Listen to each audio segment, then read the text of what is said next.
Bueno, muy buenas tardes a todos. Vamos a iniciar hoy la clase de Derecho Diplomático. Quería, como siempre, antes de empezar las clases, me gustaría que me digan si cómo se ve la imagen, si el volumen está bien, si hay alguna interferencia y si es que se escucha bien, ¿verdad? Esa es siempre mi preocupación principal antes de empezar todas las clases. Lastimosamente hemos iniciado de esta manera porque, como ustedes saben, nos está siendo imposible tener clases. Les saludo ahí, Gabriela, Raki, gracias, ya le estoy viendo. Reitero mi pregunta, ¿verdad? Quería saber si se estaba escuchando bien, si tienen buen retorno. Bueno, gracias, Gabriela, te agradezco mucho.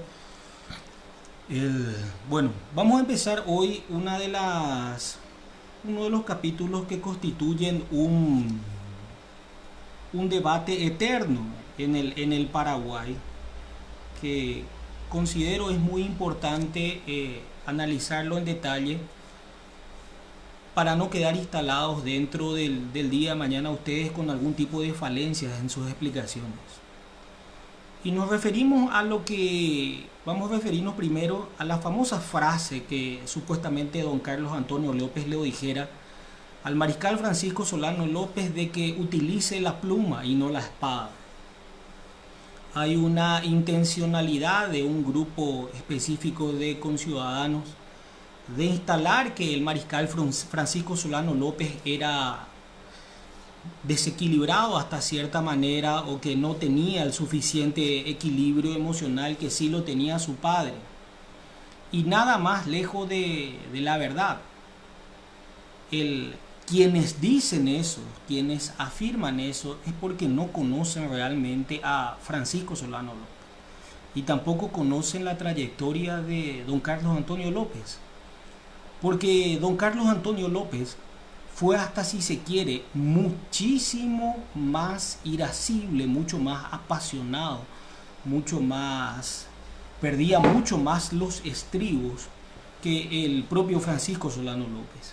Hasta podríamos decir que don Carlos Antonio López tenía un carácter mucho más fuerte que el propio doctor Francia. Y prueba de ello les voy a dar ahora.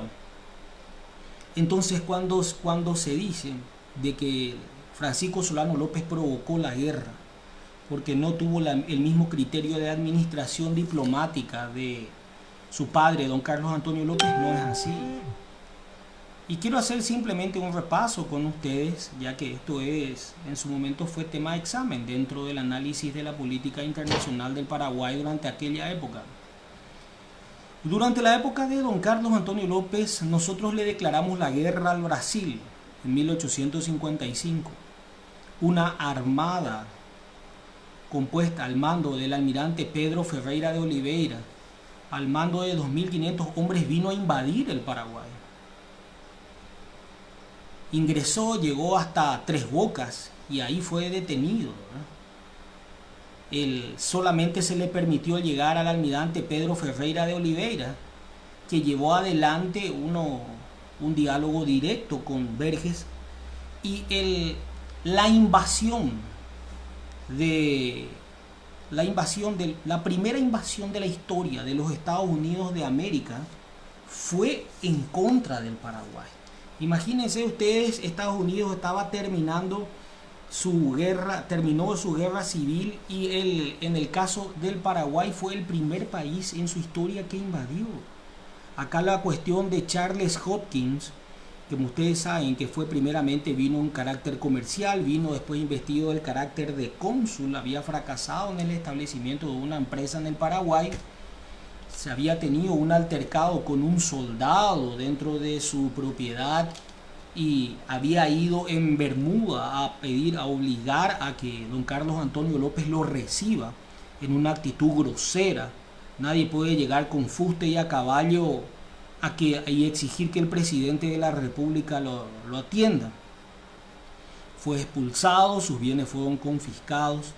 También rompimos relaciones con Inglaterra. ¿En qué sentido? Fue porque el autodenominado cónsul de Inglaterra en el Paraguay, Santiago Castán, un ciudadano británico, entre comillas, fue apresado. También rompimos relaciones con Francia, porque pese a que Francisco Solano López se había hecho amigo de Napoleón III, de quien tantos hablamos. Francisco Solano López en Francia, en los Campos Elíseos, en los Champs-Élysées, dirigió nada menos que un desfile militar, le otorgó el mando el emperador Napoleón III y en un perfecto francés dio la voz de mando del inicio de la marcha militar, probándole a Solano López acerca de su conocimiento, su formación militar y sobre todo si era una persona preparada para transitar por Europa. Y realmente respondió en una recepción, le invitó a la emperatriz a su propia mesa. Francisco Solano López parlamentó en forma personal con la reina Victoria de Inglaterra. Imagínense ustedes ese nivel, ¿verdad? En inglés perfecto, ya que dominaba. Pero había fracasado nuestras relaciones, rompimos relaciones con Inglaterra, rompimos relaciones nuevamente con Francia. El acreditado embajador francés también fue apresado y expulsado del Paraguay. Y la reducción, de Nueva Burdeos, que fue realmente la primera colonia de franceses en el Paraguay que se estableció en Benjamín Acebal, donde hoy es Cerrito, de donde provienen todas las familias, los apellidos franceses en el Paraguay, Peters, La Haye, Lae, otros apellidos franceses, KTB, que hoy hay otros, provienen todos de esa zona, que fueron los descendientes de aquellos franceses que vinieron y se establecieron durante esa colonia. Rompimos relaciones con Francia, el producto del fracaso de eso. Rompimos relaciones con Inglaterra, rompimos relaciones con los Estados Unidos. Le declaramos la guerra al Brasil 10 años antes de la guerra de la Triple Alianza. Ahora, que no haya estallado la guerra, esa ya es arena de otro costal. Pero lo que sí es que le declaramos la guerra al Brasil. Y sobre el punto les quiero decir absolutamente algo más. No llegamos a un acuerdo diplomático con la Santa Sede en virtud de que el Paraguay no renunció al patronato regio. ¿Qué significa eso? De que el patronato regio era la autoridad que España había otorgado tanto a al primer adelantado del Río de la Plata, don Pedro de Mendoza, así como a los sucesores y demás gobernadores, de nombrar en este caso sacerdotes y obispos. Tenía esa potestad. Y durante ya el periodo de la independencia, la Santa Sede siempre insistió con que los países que fueron colonizados por España vayan renunciando al patronato regio para que nuevamente el poder y el mando recaigan en la Santa Sede. Y en el momento de discutir en la Santa Sede con el secretario de Estado del Vaticano, Francisco Solano López se negó a la renuncia del patronato regio. Y sabíamos que en época del doctor Francia, el hermano de don Carlos Antonio López, Basilio López, había llegado a obispo. Señal entendían tanto Francia como los López, que la iglesia en Paraguay no podía estar supeditado al mando de una persona que se encuentra al otro lado del continente, en otro continente, en Europa, que jamás había visitado América y que no conocía nuestra idiosincrasia ni de lo que era nuestra cultura. Entonces se negó a renunciar. Y prueba de ello, de la presencia del patronato regio en el Paraguay, es que todas las catedrales e iglesias principales de la época de don Carlos Antonio López, construido tanto por Rabiza, por Alonso Taylor, tienen el escudo nacional.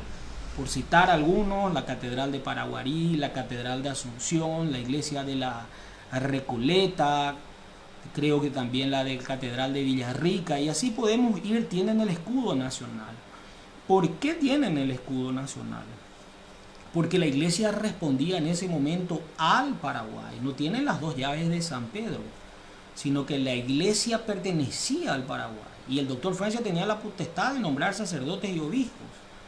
Entonces no se llegó a un acuerdo. También habíamos fracasado con España dentro de las negociaciones sobre la nacionalidad de los nacidos en el Paraguay. En materia de derechos se conoce eso como las famosas discusiones entre el ius soli y el ius sanguinis. ¿Qué significa el ius soli? España está y el ius sanguinis. España era partidario del famoso derecho de la sangre. Los hijos de españoles nacidos en el extranjero, en este caso en el Paraguay, seguirán siendo españoles. Y Paraguay era partidario del famoso jus soli, del derecho del suelo. No, los hijos de españoles nacidos en el Paraguay son paraguayos, por supuesto, hasta que en su mayoría de edad ellos con absoluta libertad opten a la nacionalidad que quieran. Por tanto, no se llegó a un acuerdo con el gobierno de la reina Isabel II, cuyo secretario de Estado era don Ángel Calderón de la Barca.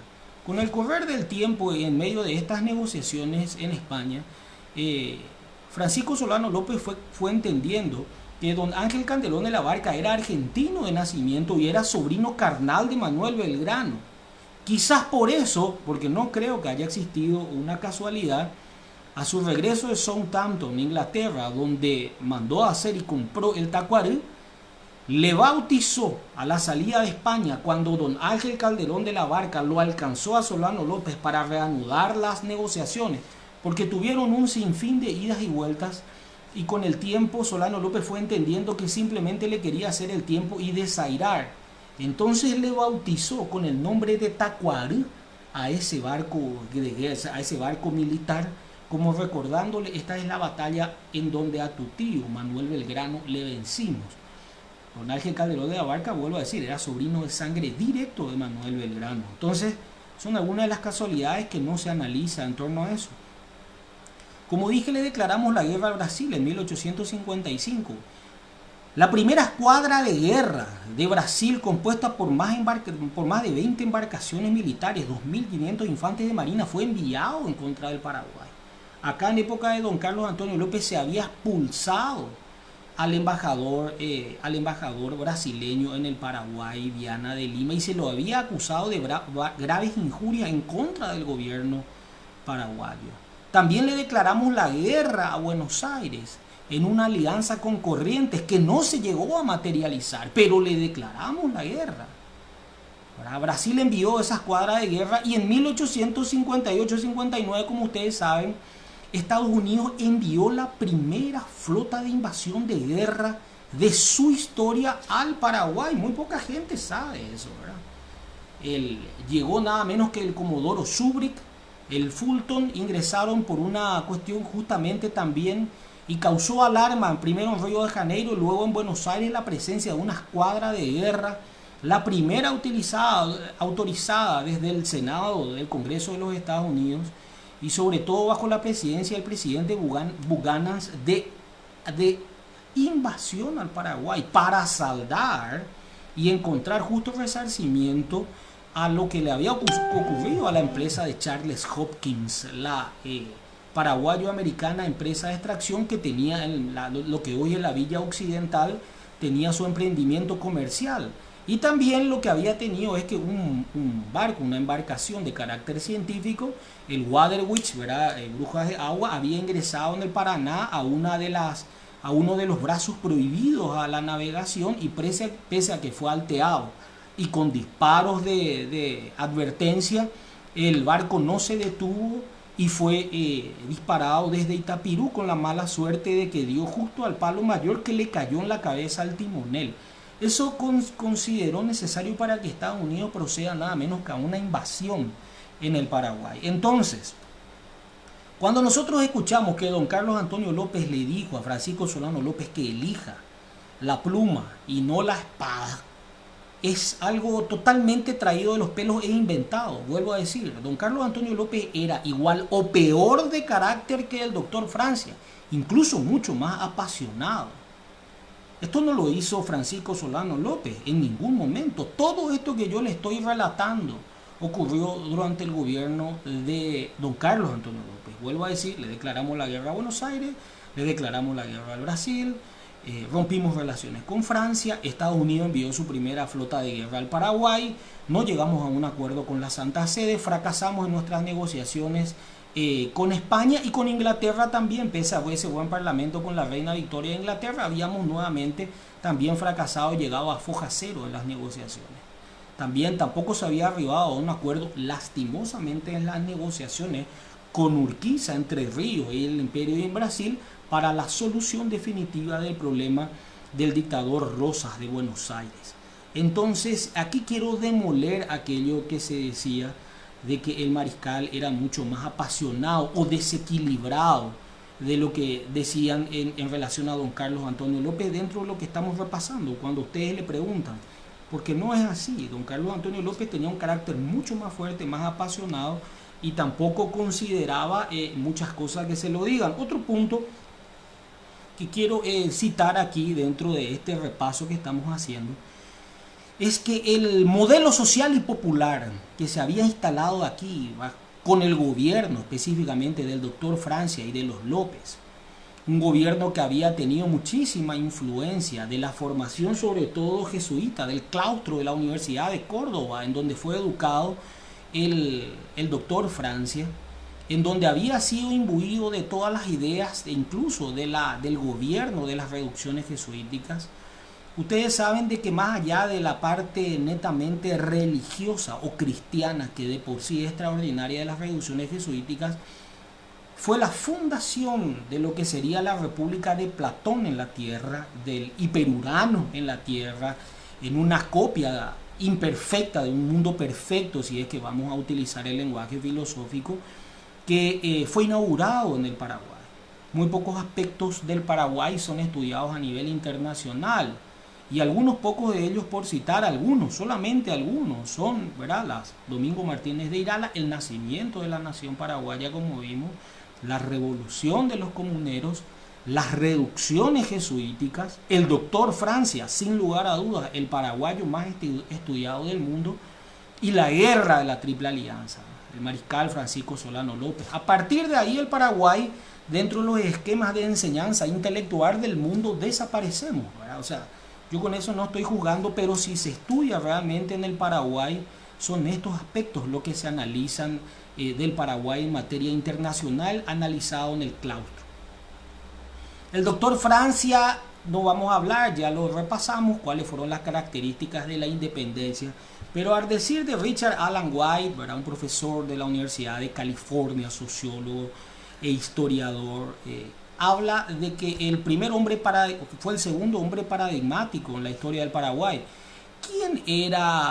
¿Quiénes eran los hombres paradigmáticos según los historiadores intelectuales americanos? Eran aquellos que nacían en el momento de espacio y tiempo oportuno. Y en el caso del doctor Francia es uno de ellos, y ya lo dice el profesor Mario Reyes Ramos y demás, así como es Thomas Jefferson, así como es Benjamin Franklin, así como es George Washington.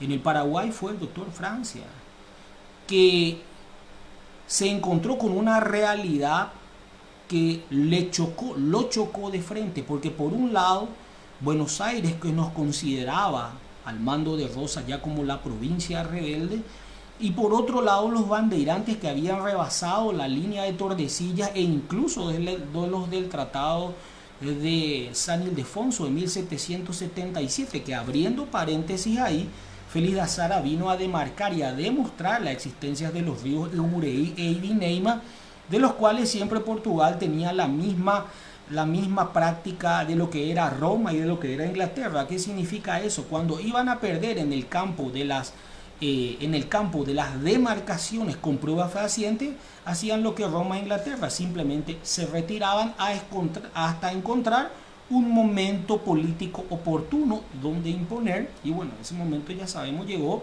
a la finalización de la guerra de la Triple Alianza.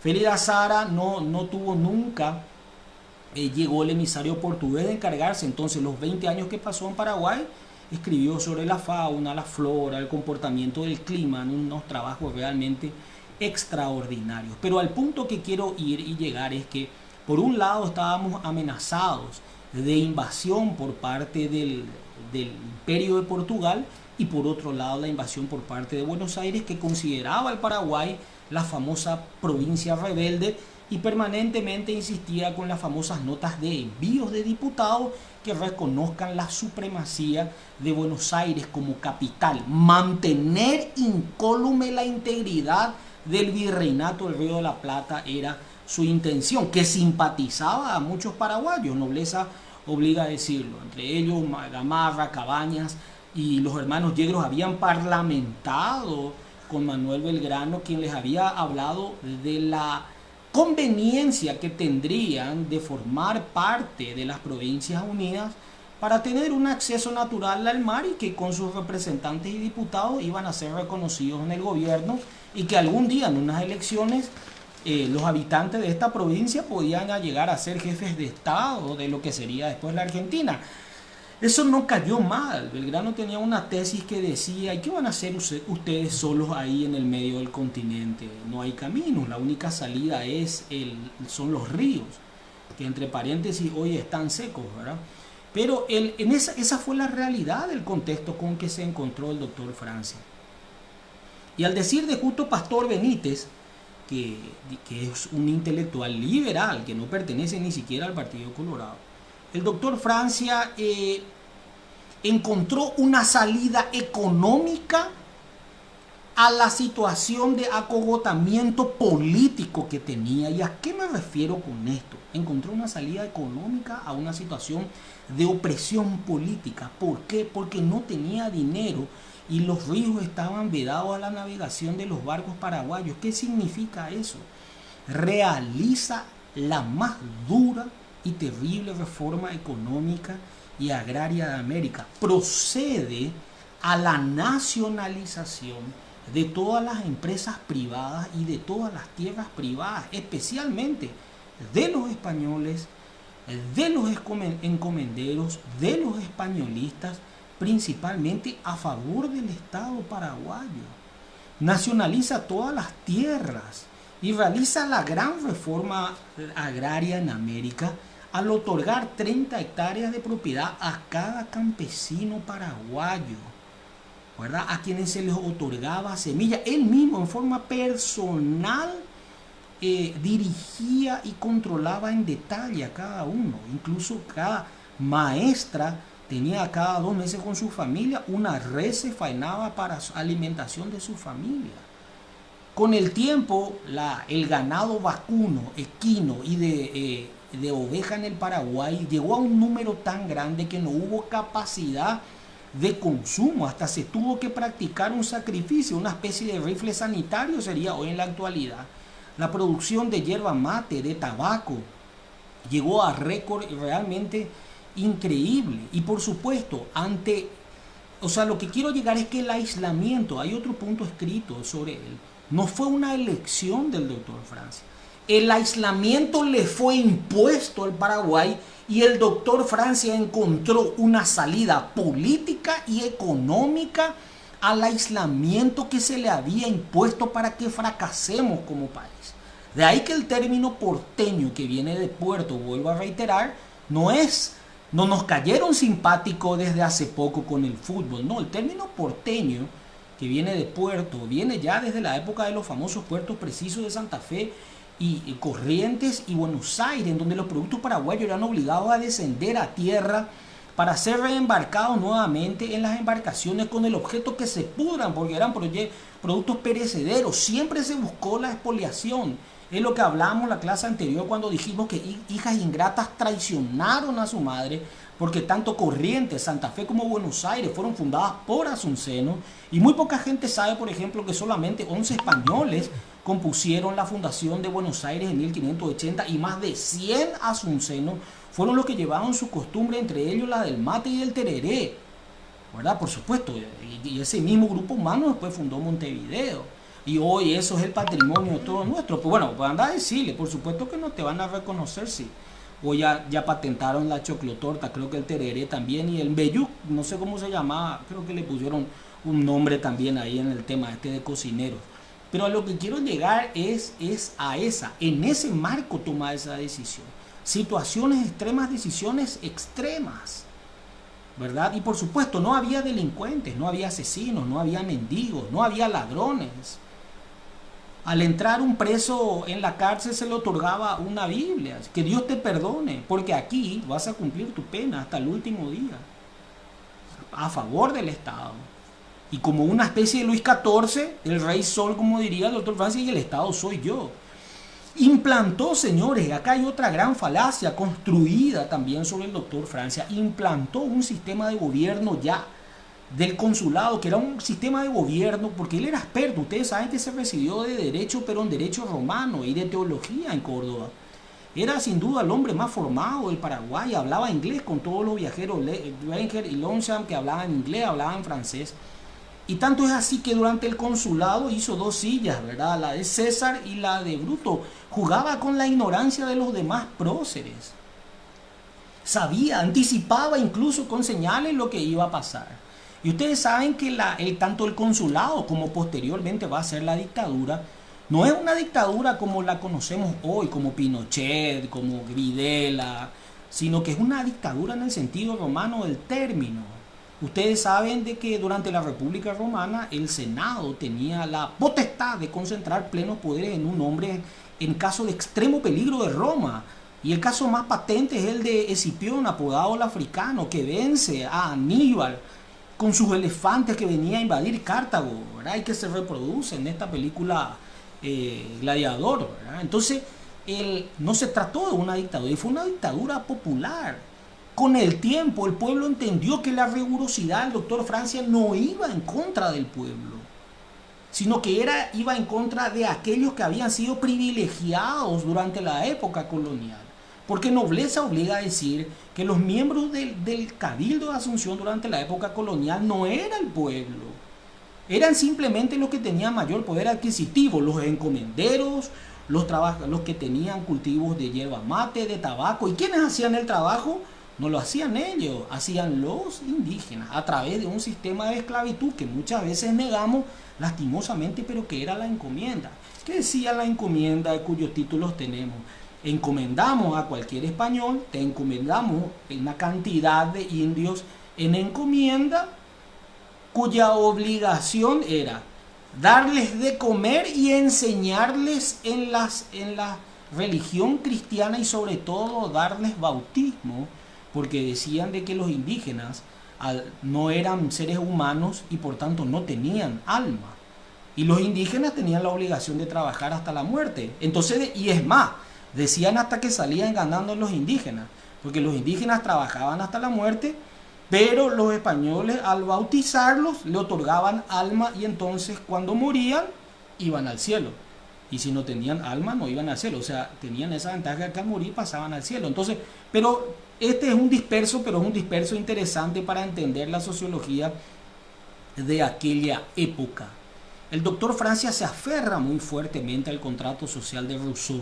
De hecho, que cuando llegan estos viajeros ingleses, notan en primer lugar sobre su mesa el busto de Thomas Jefferson de T.J. Me encuentran varios libros de derecho romano y sobre todo el contrato social de Rousseau. Que en pocas palabras el contrato social entre gobernantes y gobernados hay una suerte de derechos pero también obligaciones, y que en caso de incumplir el gobernante el pueblo tiene el derecho a la sedición, a la toma de la Bastilla, vamos a decirlo por alguna manera. La rigurosidad de Francia fue el establecimiento de un modelo social, nacional y popular, por decirlo de alguna manera, de un socialismo puro décadas y décadas antes del nacimiento incluso del Capital de Carlos Marx. Ese fue probablemente su pecado más grande. ¿Por qué, señores? Porque aquí no nació una empresa privada que realizó los privilegios para su progreso personal y que ostentaba con esa oligarquía los privilegios y se relacionaba con Buenos Aires. No, eso extirpó el doctor Francia. Por eso es que aquellos paraguayos que fueron privilegiados, que huyeron a Buenos Aires y se relacionaron con quienes habitaban y dominaban el puerto, ¿quiénes eran? ¿Por qué Buenos Aires fue sede? Aquí entramos nuevamente en economía y en sociología, haciendo un paréntesis a lo que hacemos. ¿Por qué Buenos Aires se consideraba la sede de la civilización y la sede de la civilización, del liberalismo, del desarrollo? Y vamos a analizar también por qué la guerra de la Triple Alianza no fue un acto de maldad. Hay un criterio, perdonen la palabra, pero hay un criterio de necesariedad de terminar con el modelo paraguayo, no por maldad.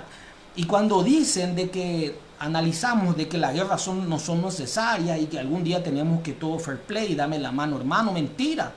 Hay veces en que modelos políticos y económicos simplemente no podrán convivir el uno con el otro.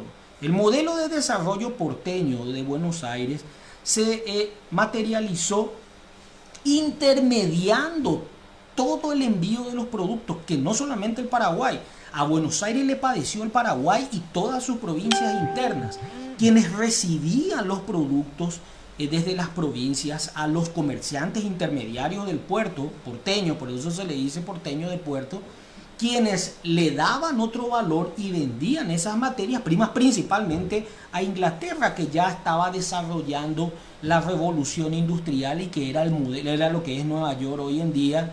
Estábamos el desarrollo de la producción en serie que había logrado la inmigración de la población rural a los grandes talleres de Manchester, de Liverpool, de Londres, logrando una inmigración interna masiva y formando los cinturones de pobreza y por supuesto lo que va a dar lugar al nacimiento del socialismo, del capital, ya que aquellos obreros trabajaban 18 y 20 horas al día e incluso tenían que orinar en un tarro y pasarse, pero es arena de otro costal. Buenos Aires importaba los productos terminados, llámese vajillería, vestidos, prendas, su cultura, la música, todo, y los introducía a otro precio en el continente. O sea, si vamos a hablar de esa materia, incluso dialéctica, Buenos Aires no desarrolló la formación de una industria nacional para consumir, para que su propia población, no, su riqueza se valió en la intermediación. Entonces, desarrollándose así una Buenos Aires cosmopolita, casi europea, por eso es que vemos una Buenos Aires cosmopolita, cuasi europea, basado incluso sobre la pobreza de varias provincias, incluso sobre el Paraguay. Bueno, ese es el secreto, aquí no hay, fue la expoliación. No se trata de la historia del chanchito que encontró una alcancía con moneda y que el otro no, o de que unos niños jugaban y los otros no, y los que jugaban con el tiempo le hicieron trabajar a los que no. No, acá no hay golpes de casualidad en esto. Con el tiempo, con ese desarrollo económico, que las principales familias se daban el lujo de traer a los mejores ingenieros y arquitectos de Europa para la construcción de sus palacios y casas o de sus estancias, por ejemplo, en el Gran Buenos Aires, los cascos de estas estancias o lo que son las famosas casas y palacios en Recoleta, en Palermo, en toda la zona de la 9 de Julio, que eran mansiones de una sola familia. Es lógico que con el desarrollo económico esa gente entienda que eran los representantes del liberalismo y de la civilización y que tenían la misión de llevar ese criterio de civilización a las demás provincias que nos consideraban incivilizados, fuera de toda la civilización. Y hay una obra cumbre en torno a esto por parte del intelectual más grande de la Argentina y padre de la masonería argentina, que es nada menos que Domingo Faustino Sarmiento, que tenía esta frase que decía: donde comienza el guaraní, termina la civilización. Espectacular, ¿eh? Nosotros no somos eso. Y lanzó un libro que es un bestseller, que los que quieren entender cuál es la formación de la sociología latinoamericana tienen que leer. Se llama Facundo, Civilización y Barbarie. ¿Qué decía Sarmiento? El hombre del campo y el hombre de la ciudad revelan dos sociedades distintas que no pueden convivir. El hombre de la ciudad debe llevar esos criterios de producción liberal a todo. Es el paso de una época a otra. ¿Y qué decía de aquellos quienes se resistían? Y me refiero a ese espíritu federal argentino que lo constituían Urquiza, que lo que constituían Varela, Felipe Varela, que lo constituía el Chacho Peñalosa, que lo constituían varios caudillos en general, que dicen: se les debe exterminar desde el primero al último, incluso a los niños que tienen ya el odio instintivo al hombre civilizado. Habla, señores, de lo que va a ser la expedición del general Roca, de la necesidad de limpiar al gaucho, de limpiar al indio de la pampa. ¿Entiendes? No hay maldad ahí. Lo que quiero yo decir es que no hay maldad, no fue maldad la guerra contra la Triple Alianza. Hay un criterio de necesariedad sociológica, económica y política, ¿verdad? Y incluso hasta filosófica. Entonces, no podían convivir esos sistemas, porque vuelvo a decir, aquí en Paraguay con don Carlos Antonio López, por ejemplo, cuando murió el doctor Francia, hacía 15 años que no cobraba su sueldo. Imagínense ustedes de que fue su primera propiedad, la Quinta de Viraí, donde hoy está la Facultad de Derecho en Trinidad, fue la primera que él donó al Estado paraguayo. No había privilegiados, nunca aceptó obsequios, no asistía a recepciones. Cuando uno de sus asistentes, sus emisarios en Itapúa, recibió un sombrero, fue destituido por aceptar un obsequio. Y ahí ustedes saben la famosa anécdota que dice: cuando la limosna es grande, hasta el santo desconfía. Ustedes, si van a ocupar un cargo importante, reciben un regalo lindo, ya tienen que pensar, probablemente va a sonar su celular y va a entrar un pedido.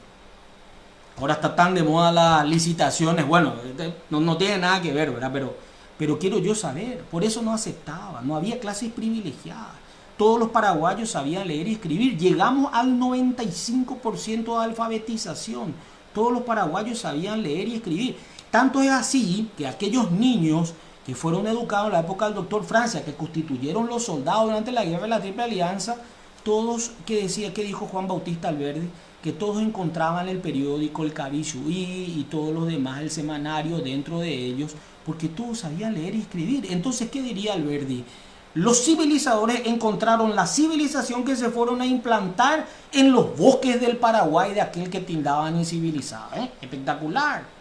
Entonces, señores, la industria, aquí fue creada una industria nacional a partir de la contratación, y atiendan este número, de más de 400 técnicos. Vuelvo a decir, la misión de Solano López a Europa de 1853 a 1855 contrató en su totalidad y un poquito antes a casi 400 personas de los mejores técnicos de Europa que tenían que venir a construir la industria nacional, aparte de becar ya a los primeros 15 jóvenes a Europa. Estos técnicos tenían que venir de todas las especialidades: médicos, ingenieros, arquitectos, músicos, herreros, en las colonias, varios de ellos tenían que venir solteros para casarse en el Paraguay y transferir sus conocimientos. Eran pagados por el Estado paraguayo, que era un Estado honesto y altamente competitivo. Parecería una locura, pero era un Estado honesto y altamente competitivo. No existía la holgazanería, estaba penada y iba a la cárcel, pero los presos no estaban ahí también o extorsionando a los demás. No, todas las obras públicas municipales en general realizaban los presos. Los presidiarios, como en el estado de Texas hasta hoy en día, limpiaban las plazas, los caminos, los desagües, todo hacían los presos.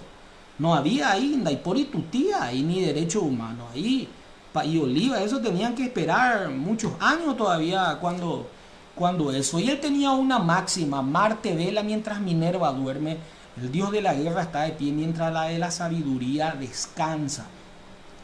¿Por qué?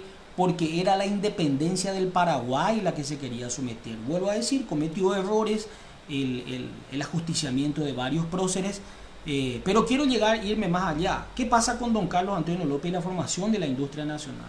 Vemos que hoy en día, bueno, antes de esta pandemia, varias empresas o universidades traen premios Nobel a dar conferencias. Eso es espectacular, pero traen para capacitar por 1 hora o 2 a sus alumnos que pagan. O un banco importante trae a un gran expositor internacional, pero ¿cuánto vemos en el diario? 200, 300 dólares, 400 dólares. Es para una clase privilegiada, no para nosotros que somos ilustres. Andamos de a pie. No. Aquella vez fue la contratación de los mejores técnicos para trabajar para el Estado paraguayo. Un Estado honesto y altamente competitivo, que empezó con un sentido hasta si se quiere, de un sentido societario, cultural, de un socialismo puro. ¿Por qué? Porque empezamos todos pobres, nivelamos la balanza hacia abajo. Ya que no somos todos ricos, y hay muy poca clase media. Entonces vamos a nivelar de cero. A nadie le va a faltar que comer, pero probablemente no vayamos a comer. Comenzamos así y fuimos escalando hasta tener un nivel de desarrollo. El Paraguay era el país, el paraguayo era el ciudadano de América que consumía mayor cantidad de proteínas, ¿verdad? Y mientras en Buenos Aires en un solo año hubo 121 levantamientos y revoluciones, en general, saludo al querido Carlos Bogado aquí también desde la Vina que nos está mirando, desde nada menos que la construcción de un sistema industrial. Acá en el Paraguay solamente había paz y trabajo y disciplina. Por eso es que, y esta parte acá quiero cerrar, de que cuando nosotros decimos República del Paraguay y somos paraguayos, nosotros tenemos el mismo nombre de aquella República del Paraguay, somos homónimos, pero un Paraguay murió el 1 de marzo de 1870 y otro Paraguay nació el 1 de marzo de 1870. El Paraguay que murió era un paraguayo honesto, donde la palabra era lo que valía, donde no existía el ajatayú, ni el aloluque, ni el baibaí laporte, ni el cachiay, ni el famoso te voy a llamar, no, la palabra y la responsabilidad. Lastimosamente nosotros luego de esa guerra ya fuimos adquiriendo otro tipo de vicios, ¿verdad? El cachiay, el averoporte, comenzamos a sentir vergüenza de nosotros mismos hasta el establecimiento y la llegada del inicio de la guerra del Chaco. ¿Por qué quiero decir esto? Porque el liberalismo, y esto quiero decirlo también en la fundación de los partidos políticos, porque no se trata simplemente de un solo partido político. El liberalismo, con sus modernas formas de comercio, basados en la sacrosanta palabra de la oferta y la demanda de Adam Smith, en donde a mayor oferta, mayor competencia y los productos de calidad se bajan, la falacia más grande construida por los liberales y hoy en día por su ala dura, porque el liberalismo tiene un ala radical que es tan radical o igual que el EPP o demás, que son los llamados libertarios, que prácticamente consideran que el Estado es culpable de todo y que hay que solamente es el capital privado, la iniciativa privada la que debe velar, ¿verdad? Es la recuperación de las ideas de Adam Smith, de von Hayek, de Milton Friedman, traídos nuevamente en la actualidad y dándole otro ropaje. Hay cientos de espacios en donde solamente los liberales nos enseñan que el Estado es culpable de absolutamente todo. Entonces, dentro de ese marco nosotros recuperamos el nacionalismo paraguayo en la guerra del Chaco. ¿Y por qué? No es en época de Stroessner como mucha gente cree, de que una enseñanza militarista, no. Acá durante la época liberal en el colegio militar se cantaba el himno del general Belgrano, se cantaba la marcha San Lorenzo, el día de la muerte de Mitre fue declarado día de luto nacional, pero no por 3 días, por 9 días. Hubo extraordinarias demostraciones de dolor por parte del gobierno, aquel que dijo que había que matar hasta el feto dentro del vientre de la madre, porque había una identificación política, cultural y demás. Eso no quiere. Vivimos en un momento de anarquía, cambiamos más de 20 presidentes en 20 años, dormíamos con uno, amanecíamos con otro, golpe de Estado, cuartelazo, guerras civiles, que permitió el avance de Bolivia y prácticamente que Bolivia llegue hasta muy cerca de Asunción, como fue finalmente la laguna Pitiantuta en el Fortín Carlos Antonio López. Nosotros recuperamos en el inicio la guerra del Chaco, el nacionalismo, especialmente en la victoria de Boquerón. La victoria de Boquerón no es como aquel cartel, vuelvo a decir, que está hoy en Boquerón, que pusieron mal los menonitas ahí, que a los que vivan ahí tienen que echar y tienen que corregir ese cartel porque dice, aquí en este lugar 12.000 paraguayos atacaron a 500 bolivianos que resistieron heroicamente durante 20 días. Mentira, falacia, no sé quién se fue a escribir. Y no quiero decir grosería, ¿verdad? Porque si no hubiese dicho yo, ¿quién puta se fue a escribir eso? Pero perdonen, pero cuando me entusiasmo también soy así. Porque Boquerón fue sometido, los primeros ataques durante los primeros 2 días sí fueron un ataque frontal. Estigarribia se inauguraba también. Vuelvo a decir, por un lado hubo un general alemán condecorado con la Cruz de Hierro, un general prusiano, y por el lado paraguayo iniciamos con el al mando de un teniente coronel desconocido. Imagínense ustedes, un teniente coronel que rápidamente entendió de que los ataques directos a un parapeto bien defendido eran un suicidio. Perdimos casi 2000 hombres en 2 días. Entonces comenzó él a realizar y a inaugurar lo que va a ser su táctica más conocida, que es la famosa establecer un sitio, la famosa posición tenaza, que es el envolvimiento, el doble envolvimiento, que lo conocemos coloquialmente como la técnica corralito.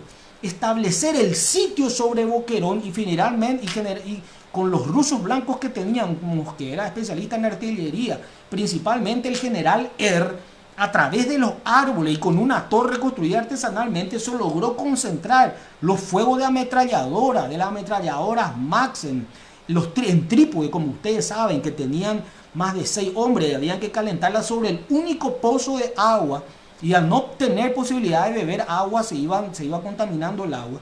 Las principales batallas de Boquerón se dieron detrás de Boquerón, porque Bolivia tenía la intención de romper el cerco en Boquerón, y así cayeron varios fortines detrás de Boquerón, ¿verdad? Eso no se cuenta.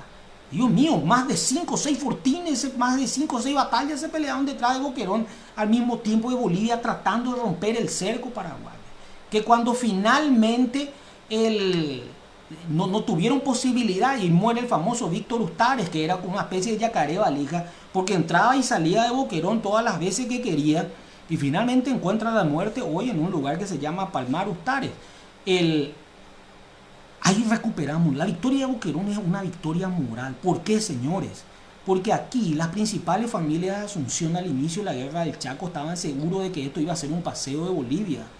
No podían creer que un general prusiano condecorado con la Cruz de Hierro en un país que nos triplicaba en población, que tenía oro, que tenía estaño, que un solo nombre les doy, Simón Patiño, que era uno de los 5 hombres más poderosos del mundo, que nosotros a 60 años de salir de una guerra de exterminio y luego de venir de un periodo de anarquía apátrida, ¿verdad?, en donde tuvimos interminables golpes de estado, magnicidios, guerras civiles, que entre comillas eso se edita de la historia. Hoy los intelectuales progresistas no se acuerdan de esa parte, solamente se acuerdan de los 60 años del Partido Colorado, pero no de los 27 presidentes de la República que cambiaron en 22 años los liberales. Espectacular fue. En ese marco de anarquía, yo le pregunto qué se podía construir, pero una piedra sobre otra no se puso.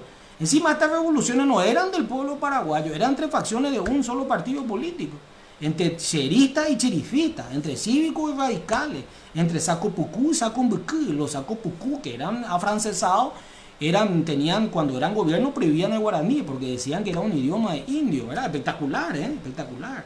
Ahora, ustedes no me creen a mí, consulten a los libros, ¿verdad? Incluso hay libros propios liberales que hablan de eso. No me echen la culpa a mí. Arturo Bray narra eso, y él fue militar, director del colegio militar y comandante del RIC Boquerón durante la guerra del Chaco, y es liberal, ¿verdad? O sea, ni siquiera me echen la culpa a mí. Entonces, lo que quiero decir es que ¿qué se recuperó en Boquerón? En Boquerón se recuperó el sí se puede. Vuelvo a decir, las principales familias de Asunción habían rajado de Asunción, fueron al puerto de Asunción y partieron a Buenos Aires, a sus grandes casas que tenían en Buenos Aires, porque estaban seguros de que esto iba a ser una derrota, ¿verdad? Y sin embargo, en la primera batalla, por eso diría que Gaviria, y después lo va a reproducir Rommel, es de crucial importancia el triunfo de la primera batalla, porque prácticamente marcará la tendencia de toda la guerra, cosa que sucedió. Nosotros en Boquerón recuperamos el sí se puede, recuperamos la garra guaraní, recuperamos las hazañas de Cerro Corá, recuperamos la imagen del mariscal Francisco Solano López. Y en la línea durante la guerra del Chaco, entre los que están ahí, ustedes ven ahí mi abuelo, que fue comandante del RI-5 General Díaz, una calle llega al nombre del regimiento. ¿Qué hacían los oficiales? Él era teniente primero. ¿Qué hacían los oficiales de la tropa? Y hacían a escondidas, porque el mariscal López estaba prohibido durante el gobierno liberal. Ustedes saben que durante el gobierno liberal el mariscal fue declarado fuera de la ley de Dios y de los hombres, ¿verdad? Aquí era Mitre y eran otros los héroes. Mostraban la imagen del mariscal en la línea cuando el espíritu estaba decaído y decían: vos querías entregar esto a los bolí, vos te querías entregar esto a los bolí.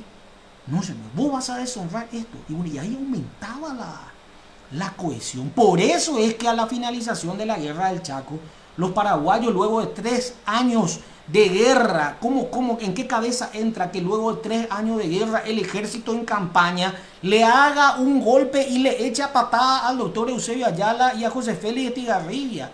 No por ellos, ellos pagaron la cuenta de un cheque librado hacía demasiado tiempo, de un modelo de gobierno de anarquía. Ellos pagaron lastimosamente la culpa. No fueron los mejores ponentes, pero pagaron ellos la culpa. ¿Qué dijeron los combatientes? Que ganamos la guerra, recuperamos el Chaco, ahora nos falta uno último, una patada en el culo a esto y que se vayan ya.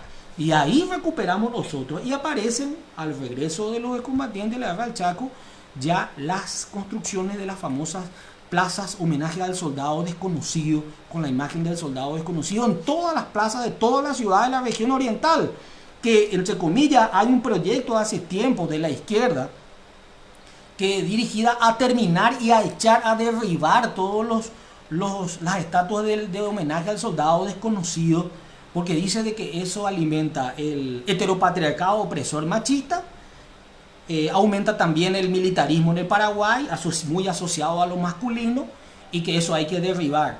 Y no son conscientes de que esos monumentos están ahí porque cada plaza de la región oriental, por ejemplo, en San Bernardino, para los que conocen, digo yo porque veo que están conectados mucha gente de una buena clase social que tienen todas sus casas, que al llegar de Uruguay y otras partes van a San Bernardino, en donde tienen ya asegurado lo que vamos a Arroyo conocemos de paso, ¿verdad? Pero en San Bernardino, vuelvo a decir esto solamente para reírnos, en la plaza en homenaje al soldado desconocido que está ahí frente al Club del Lago, incluso tiene los cañones ahí como con cadenas, y tiene el nombre de todos los que murieron en la guerra del Chaco, una cantidad de apellidos alemanes propios de la colonia, de lo que era todavía cuando eso.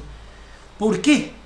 Porque según el sistema de distribución español, cada plaza mayor estaba frente a la iglesia, al juzgado y a la comisaría. Todos los jóvenes principales de cada ciudad en la región oriental fueron acopiados y se reunieron ahí para ser llamados a la defensa del Chaco. Y cuando regresaron ahí los que sobrevivieron, y regresó ahí las memorias de los que quedaron, porque cuando fueron las hijas, esposas, madres, a esperar a sus padres o esposos o hermanos, preguntaron dónde estaba, y fueron sus camaradas quienes le dijeron, no, él quedó en el Chaco. Entonces, en homenaje a ellos se hizo la estatua y se denominó a cada plaza de la región oriental homenaje al soldado desconocido, señores. No es por ningún militarismo de Stroessner. Y tienen que defender eso, no hay que permitir.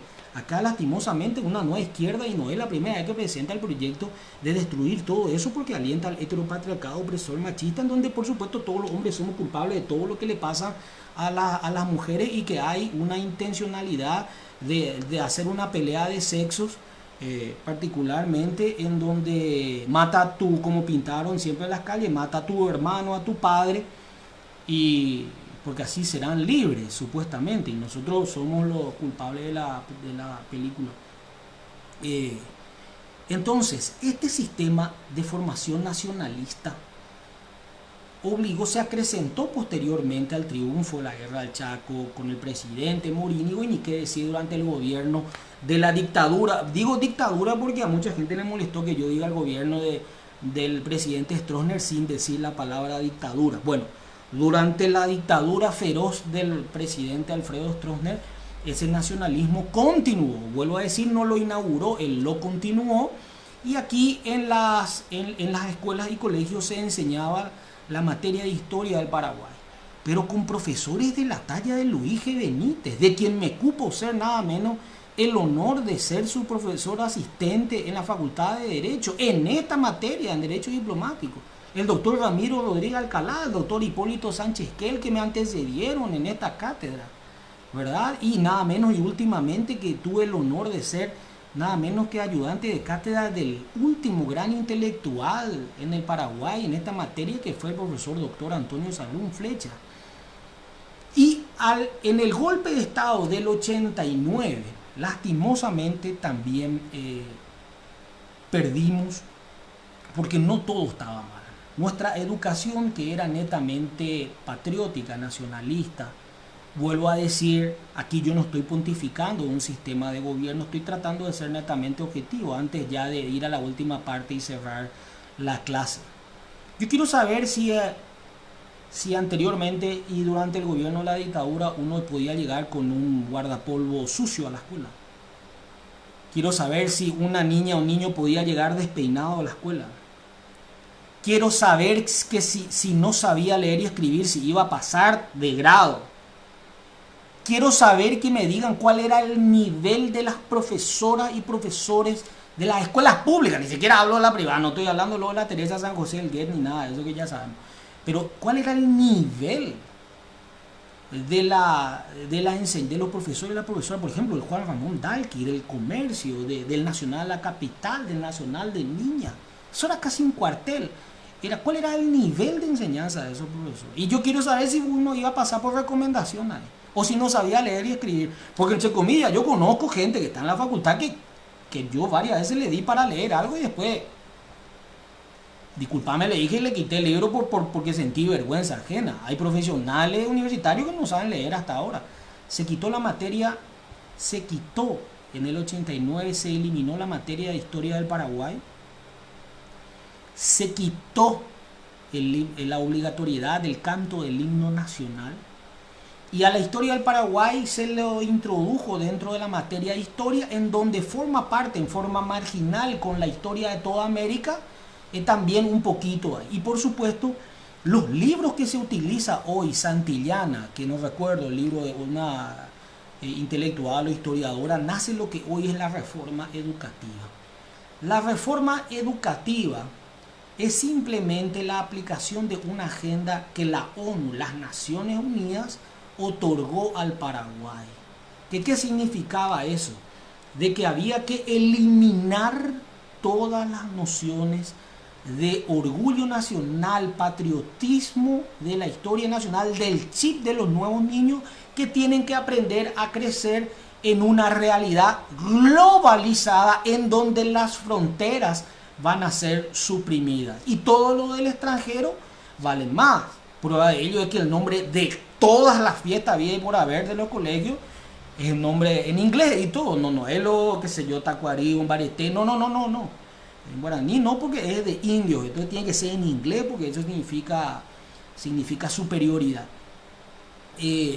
Se eliminaron.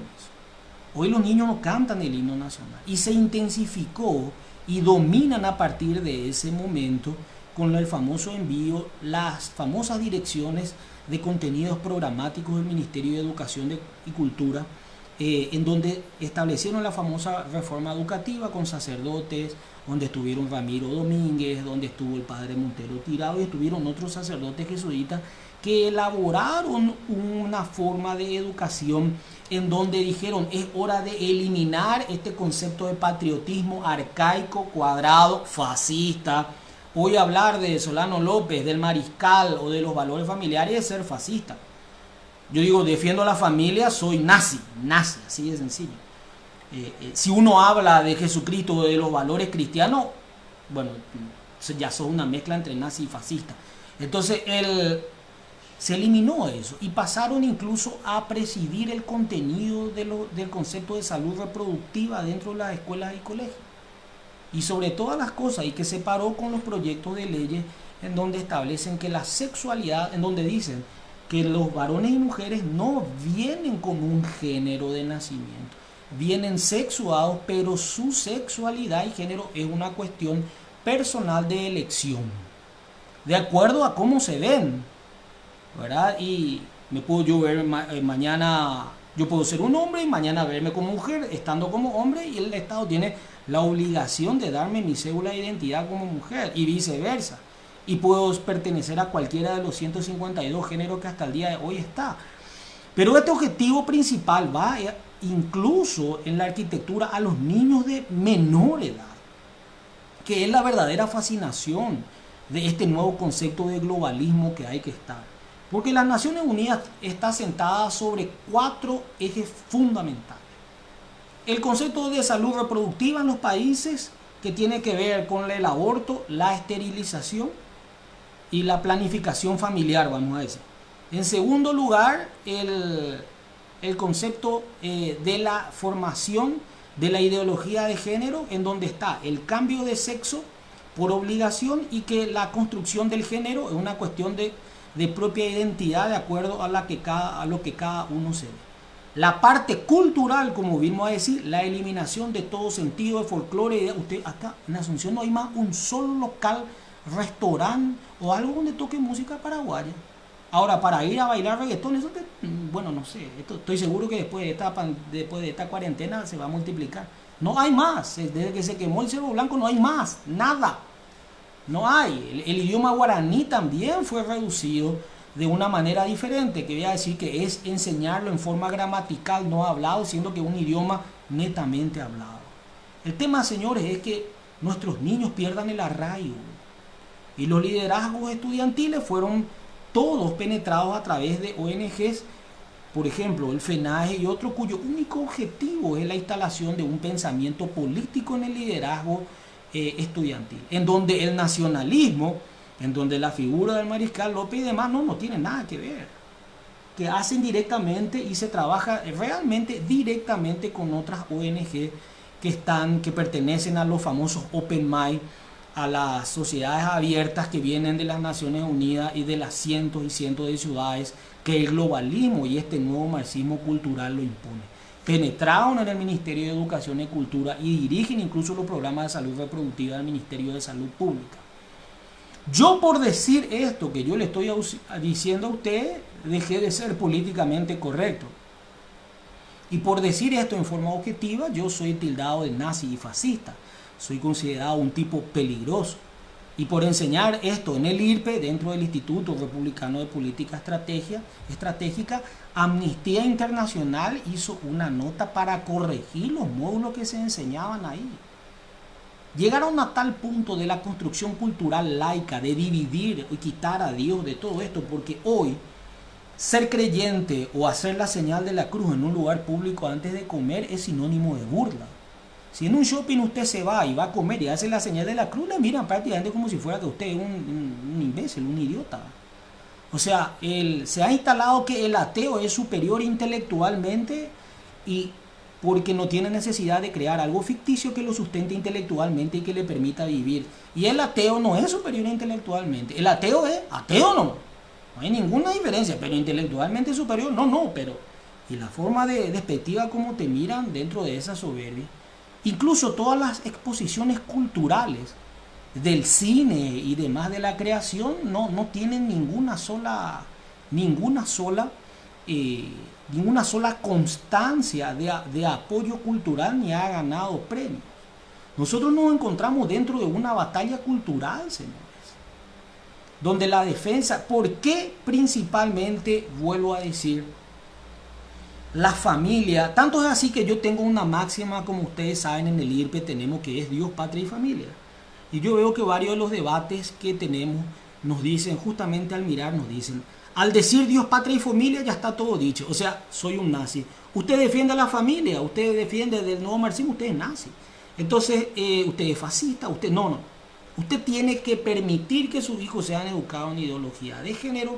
Usted tiene que permitir que las mujeres, que las niñas sean educadas dentro de ese odio al varón.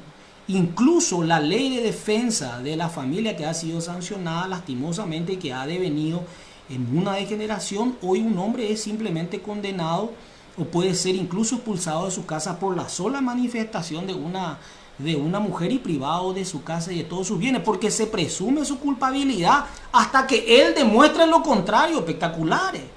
Estos son los programas que se llaman supranacionales, que fueron impuestos aquí en el Paraguay y se resistió en el Congreso hasta el día hoy. Los proyectos de Filisola que entendían y obligaban a la enseñanza dentro de ideología de género desde los niños de 5 años, en donde incluyen programas y tópicos como cómo masturbarse, conociendo mi cuerpo, en donde también está el Día de los Géneros, en donde los niños deben venir vestidos de mujeres y las niñas vestidas de varones, y por supuesto eliminar, como es en Estados Unidos con Obama, hasta ahora que volvió otra vez a ponerse, la eliminación de los baños sexados. Recuerdo que una amiga entró a un shopping en Washington DC que era antes para niñas y entró sus dos hijas de 4 y 5 años y habían dos señores de 50 y 55 en el baño y entró ella despavorida y cuando les quiso retar había sido que era el derecho.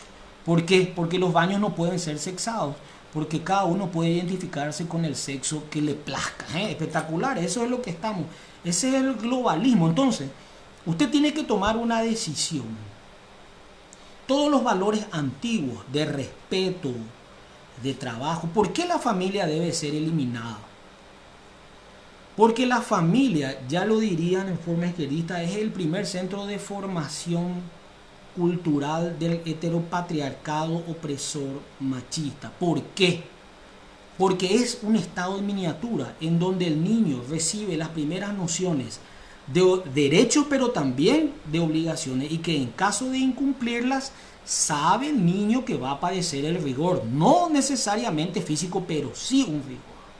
Y aprende las primeras nociones de lo que es estar orgulloso de su país, de lo que es la bandera paraguaya, de lo que es su folclore, de lo que es el fútbol, de la presencia del padre que impone autoridad, no vuelvo a decir, no violenta, pero la sola presencia del padre en la casa transmite seguridad especialmente al varón en su desarrollo.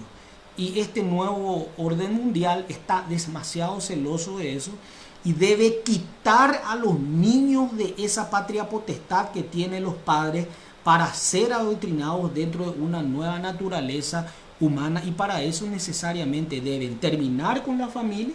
Todos los programas hoy de éxito están alentados a tener una relación sexual promiscua. Cuanto más una esposa o esposo le pone los cuernos a su esposa, es más ganador, es más libre, es más open mind, es más...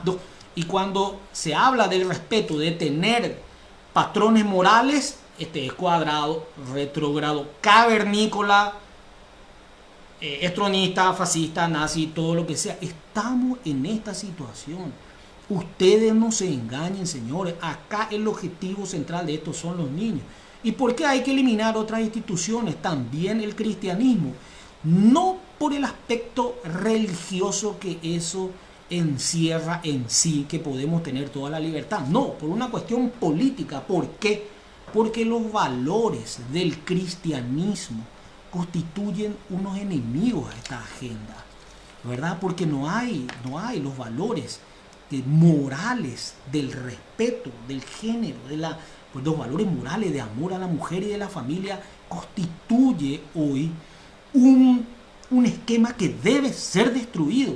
Y por supuesto todos los elementos de la sociedad formadores de un espíritu conservador, la Fuerza Armada, el servicio militar obligatorio, que entre comillas yo no vi a ningún abraza árbol del botánico presentarse como voluntario en una olla popular ofreciendo aquí a todas las necesidades pobres. No vi a ningún objetor de conciencia realizando trabajo voluntario, y los que sí pertenecemos a la reserva de la Fuerza Armada son los que nos exponemos permanentemente.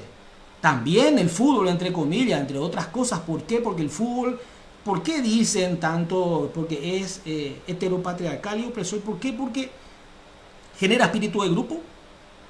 Ese espíritu de grupo crea valores en donde, por ejemplo, por decirlo de alguna manera, el que es amanerado ya directamente es un lineado, ¿no? ¿Verdad? O sea, es una isla de resistencia cultural. Todo esto debe ser eliminado acá, ¿verdad? Entonces, señores, ustedes, queridos alumnos, dentro de este repaso, van a optar en dónde van a estar. Yo ni siquiera les pido que compartan conmigo esta manera de pensar.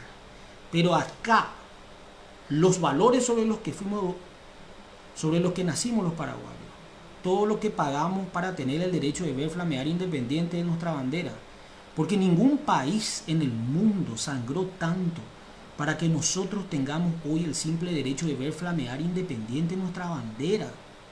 Cuando nosotros escuchamos nuestro himno, nuestra bandera, más de 1 millón de paraguayos sangraron para otorgarnos a nosotros ese derecho. Y hoy un grupo quiere que tengamos vergüenza de eso y quiere que dejemos de cantar el himno y quiere que olvidemos eso. Y quieren que levantemos el espíritu del globalismo y de la ideología de género. Y la familia, ¿por qué es tan importante? No lo digo yo de una manera cursi. Claro que es importante porque en un hogar sólido los niños crecen con seguridad y autoestima. ¿Por qué tenemos tantos niños hoy en los consultorios psicológicos con los famosos TDA, trastorno de déficit de atención? ¿O por qué llaman tanto la atención con su violencia? Llaman por la carencia de amor. Se mueren porque su padre venga y les abrace. Porque incluso hayan aplicado el rigor cuando tendría que haber sido. La familia está destruida y bombardeada por un sistema mediático que, entre comillas, maneja todas las salas de redacción y de prensa del 95% de los medios de comunicación. Por citarlo solamente aquí en el Paraguay. Una película nacionalista, por ejemplo, qué sé yo, una película patriótica nacional, Cerro Corá, por ejemplo. No ganó absolutamente nada, creo que ni en su momento cuando se estrenó, pese a que es una producción emocionante, no ganó nada, pero no sé, ni un vale para pizza. Sin embargo, no quiero hacer la comparación y voy a decir este comentario. Sin embargo, las herederas sí. Y yo no cuestiono la calidad de las actrices, pero sí cuestiono esto. Las actuaciones son extraordinarias. Las cámaras, el sonido, la utilización de las luces, todo es extraordinario. Pero yo le quiero hacer una pregunta a ustedes. El argumento de las herederas. Ese mismo argumento, una pareja que se ama, que sale adelante en un estado de pobreza durante la dictadura y que cada uno se apoya a otro, uno es taxista y sale adelante con todas las dificultades que tiene. O sea, mismo argumento, pero pareja heterosexual, ¿ustedes creen que iban a ganar un premio? Pregunto. Vuelvo a decir, mismo argumento, una pareja que lucha, que se debate, que sale adelante con mucho sacrificio en la pobreza, durante la dictadura, pero pareja heteropatriarcal, ¿ustedes creen que iba a ganar algo? No, señores, no iba a ganar, discúlpenme, ni una pizza de pancholo no iba a ganar. Ganó porque la pareja es lesbianismo, ideología de género. Me extraña que no haya ganado un Oscar. Antes de que se presente, yo creo que ya le separaron 3 o 4 osos de plata y estoy seguro que puede ganar más cosas incluso.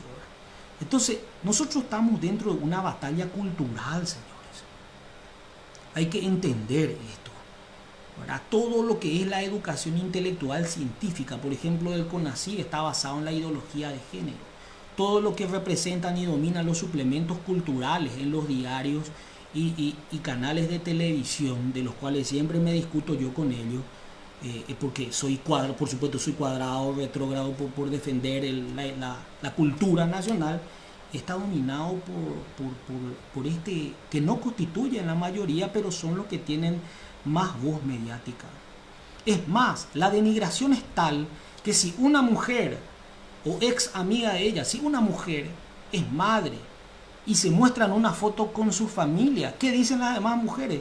Que es una pobre boluda que se deja someter por el hombre y es vencida por el heteropatriarcado para ser afín al sistema de opresión liberal.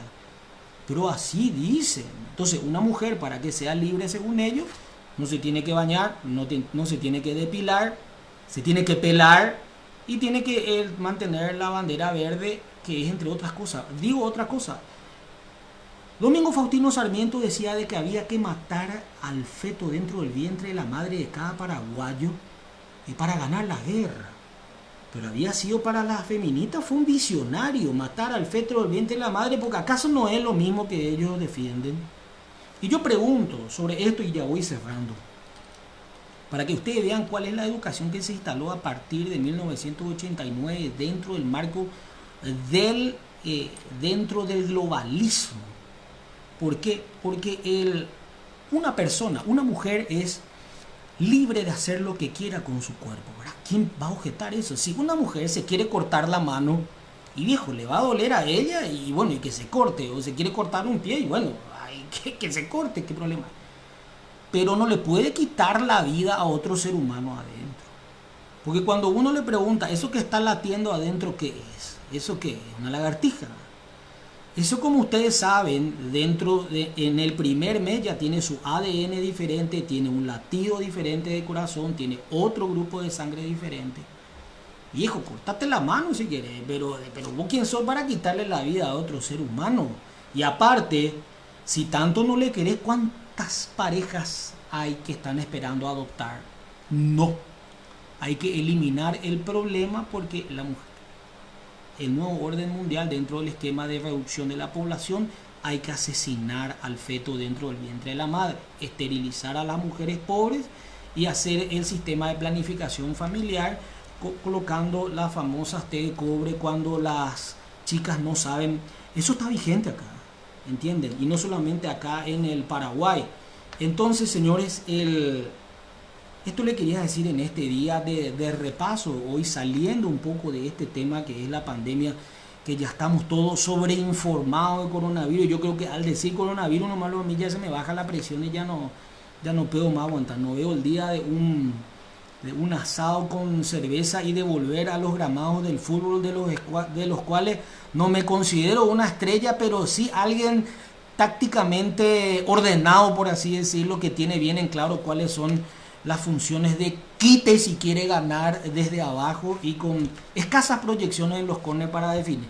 Bueno, él quería solamente ir cerrando con esto. Nosotros, algún día cuando ustedes lleguen, dentro del aspecto de la educación del Paraguay, dentro de lo que es el Ministerio de Educación y Cultura, deben nuevamente intervenir en la dirección de enseñanza escolar y secundaria para nuevamente recuperar la materia de historia del Paraguay en la educación, el orgullo de nuestro folclore. Nunca más se hizo eso de danza. ¿Por qué? Porque por supuesto es de indio, es campesino y bueno, hay que hacer desfile de moda y bueno, ahí todos esos bailes de reggaetón hasta abajo, como ustedes saben, eso sí. Señores, en esto nos hemos convertido. No fue casualidad la destrucción del pensamiento nacional de la educación paraguaya. No es casualidad. Y al decir esta tesis yo, que pensamos algunos cuantos, yo pago un precio muy alto, por más loco que suene. Porque automáticamente me gano una vez más el título de fascista, de nazi, de retrógrado. Y simplemente soy un paraguayo preocupado del valor de su país, de su cultura y de las instituciones familiares sobre las que hemos sido fundados. Y dos cosas ustedes tienen, especialmente aquí a los que son padres, y el día de mañana peor, porque va a llegar el momento en donde no van a poder mirar a otra parte. Y lastimosamente existe una clase media muy egoísta que ni siquiera es consciente de esto, porque estos grupos ideológicos de izquierda son quienes más militan en la calle, y mientras los demás grupos económicos solamente se limitan al disfrute egoísta o a pasarlas en gimnasio o en viajes o en asado o en producción de cabello o de todo lo demás, hay un sector que milita políticamente todo el día, que es esto que nosotros conocemos, el campo de batalla. Vamos a decir que está por lograr. El año pasado esto no se aprobó por 2 votos nomás, la educación dentro de la ideología de género de la educación. Por 2 votos, señores, nos iban a meter, nos iban a meter un supositorio sin vaselina a todos. Y nos íbamos a dar cuenta cuando lo teníamos dentro. Y encima teníamos que reír y estar felices cantando ahí. Entonces, pero no me espero porque esta clase media, digamos, superior está entregada al disfrute material como modelo de éxito. Y nunca, muy pocas veces toma un libro o estudia el conocimiento sociológico, filosófico y político de formación de la cultura paraguaya y de los peligros que encierran hoy en la actualidad para ser consciente y militar. Hay que abandonar la comodidad, señores, abrir la ventanilla del aire acondicionado e involucrarse acá, porque después no nos podemos quejar. Si no hiciste nada, papá, no te vaya a quejar de lo que viene. Y nosotros, los pocos que hemos mantenido, aparte de todas las actividades que realizamos, hemos decidido salir de frente y formar parte de la resistencia. Y vamos a resistir, y todo lo que sea necesario vamos a estar ahí. Y las veces que sea necesario defendiendo estos valores, por más de que defender los valores de, vuelvo a decir, de Dios, patria y familia, sea considerado ser nazi hoy en la actualidad. Imagínense, defender la integridad de la familia es ser nazi, defender a Jesucristo como modelo de vida, con su sencillez, como modelo de amor, es ser fascista. Y defender nuestra patria y nuestro nacionalismo es ser fascista. En eso han logrado transformar el lenguaje. Entonces, usted va a tomar la decisión en forma personal. O se deja guiar por lo políticamente correcto, por la corriente que lleva el agua, que es más fácil dejarse llevar por la corriente, como mucho, y caerle bien a todos. No, a mí no me interesa, yo no me meto en política, a mí no me interesa, yo este tema quiero estar bien con todo el mundo. Pero en algún momento dado vas a tener que decidir en dónde estás. O te vences, te dejas vencer y te rendís y sos tibio, políticamente correcto, o haces frente. Y recordad que en la Biblia está: más por tibio, más por frío o por caliente, más por tibio te vomitaréis. Los columnas del medio, guay de aquellos que están en la puerta, no entran ni dejan pasar. A esos será peor que a los que van en el infierno. Señores, yo por lo menos no estoy para ser columna del medio. Acá para nosotros el Paraguay, nuestros héroes son el mariscal Francisco Solano López, el doctor Francia, el mariscal Estigarribia, don Carlos Antonio López, Eugenio Agaray, los héroes del Chaco. Es nuestra bandera paraguaya la que aquí manda, no la de Venezuela, ni la de Cuba, ni la de Hugo Chávez, ni nada de eso. Y acá es nuestra cultura, nuestro idioma guaraní, nuestra idiosincrasia, la familia y quien estuvo con nosotros todas las veces que como país lloramos y estuvimos mal, fue la Virgen María, la Virgen de Cacupé y nuestro Señor Jesucristo. Y si por eso tengo que recibir el título de fascista, pues a mucha honra. Muchas gracias, señores, y nos vemos, si Dios quiere, la próxima clase. Hoy hice unos temas especiales. Esto no fue en la clase, sino que fue simplemente repasar algunos puntos sobre las construcciones de don Carlos Antonio López con referencia a su hijo Francisco Solano López. Comenzamos con por qué la pluma y no la espada, el famoso, y cuál es el modelo que trajo el liberalismo a la finalización de la guerra de la Triple Alianza, y sobre todas las cosas también por qué en 1989 entró el proceso de destrucción del pensamiento nacional en el Paraguay. ¿Por qué fue suprimida la materia de historia del Paraguay? ¿Por qué fue suprimida el canto del himno nacional?